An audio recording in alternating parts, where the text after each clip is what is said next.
影響を受けまして、一部の電車が遅れや運転取りやめ等が発生しております。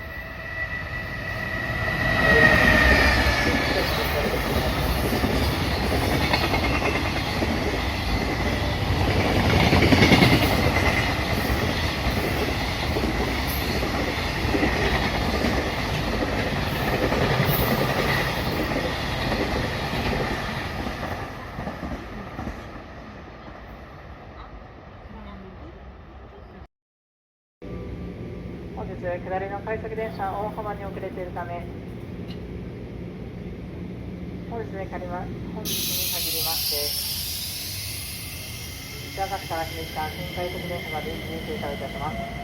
そのため1番乗り場に参ります普通電車西明石駅ご乗車後、明石もしくは西明石駅にあります新快速電車にお乗りください。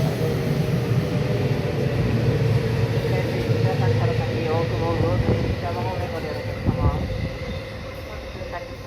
新快速電車は西明石から姫路間臨時停車をいたします。そのためまもなく1番乗り場に参ります。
1番乗り場明石西明石方面ご利用のお客様にご案内いたします。次に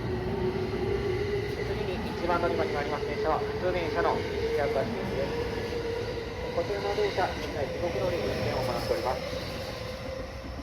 なお西明石より先加古川姫路方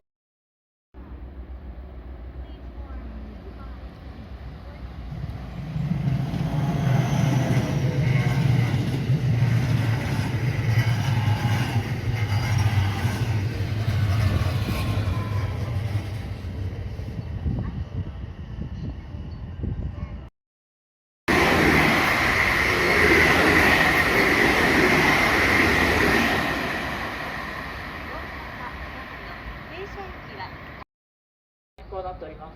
中島ご了承お願いいたします。ホーム変わりましたので、森神戸、三宮方面ご利用お願いします。次に2番乗り場に参ります。